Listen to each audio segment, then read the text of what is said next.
Drum reverb. So now that we've set up our reverbs, we can start working on adding it to our specific tracks. And we're going to start with the drums. So we've chosen our gated ambience for our drum reverb, and we'll scroll over here and remind ourselves of that. There's our TL space, and here's our gated ambience, which is what we've chosen. And we'll pull that up in a second and tweak it a little bit more. But we're going to focus on our auxiliary sends of our drum tracks here and how much of each track we're going to send over there. Now, that's one of the benefits of setting up with auxiliaries. We can send multiple tracks to the reverb, but we can also adjust how much we're sending to the reverb. In addition to that, we can adjust how much of that we're sending to the right or the left. Now, this gives us some really cool options because, maybe if you have an element that is on the right side, you can change the send panning to be left, and so the element's coming off the right, but the reverb of it is coming off of the left. And so there's a lot of great things you can do. But in our circumstance, we want to kind of follow the same panning that is happening in our panners here. And there's a great little tool that will help you to do that a little quicker, and the program basically does it for you. If we open up our floating window on the auxiliary, we have a little button here that says FMP, and that means follow main pan. If I click on it, you'll notice that kind of grays out there, and if I adjust the panning on my main panner, the auxiliary follows that. Now what I'm going to do is I'm going to hold Option and click on that, and you'll notice that every single auxiliary has done that, and I can do it on both my verb 1 and verb 2. And so now every auxiliary in my session is exactly following the panning of my track.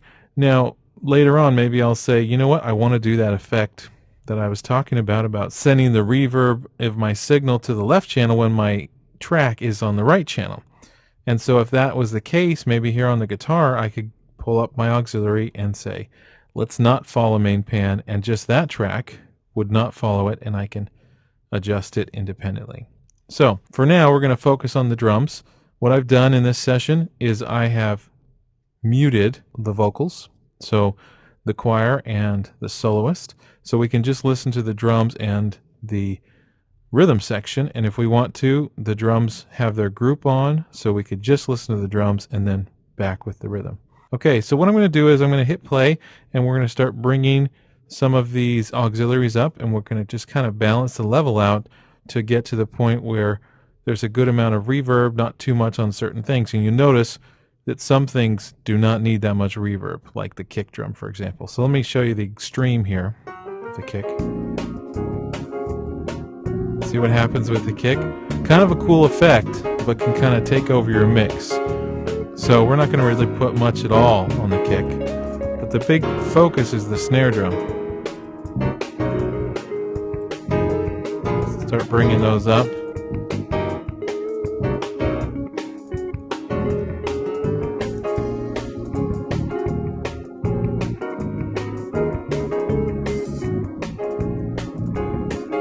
And just like all elements of a mix trying to be subtle, it's good to kind of bring it up a little further than you want it to be and then back it down a little bit. So that's kind of a good balance. We're sending mostly our snare drum over there, but a little bit of the overheads, the snare bottom, the hi-hat, not much of the kick and such.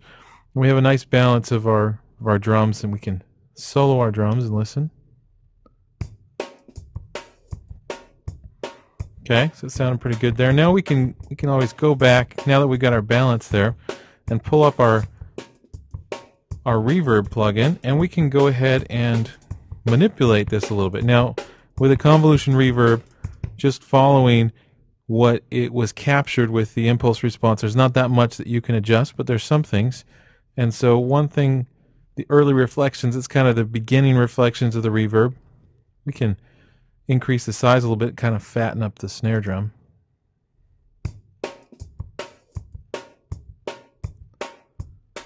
Okay, and then we have that as well, the main volume of the early reflections.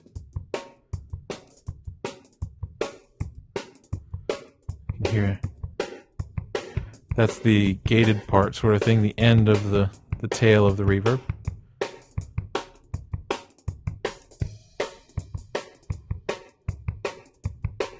Okay, so kind of what I see here is we should kind of use this reverb to kind of fatten and thicken up the drums, and then we can kind of tie it in with the rest of the ensemble by adding some of the other reverb, which is the church sound.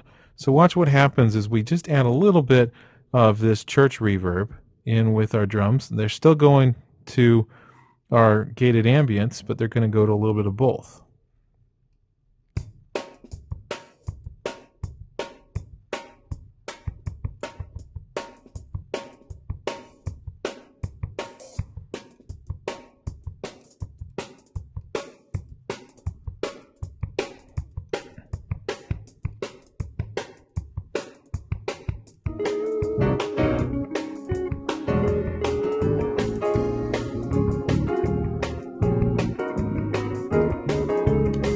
So now what we've accomplished is we've basically taken and thickened up our drum sound and then gave it a little bit of ambience to tie it in with everything else. So even though we have this gated drum reverb, we added the longer reverb to it as well so that it would have some decay to it.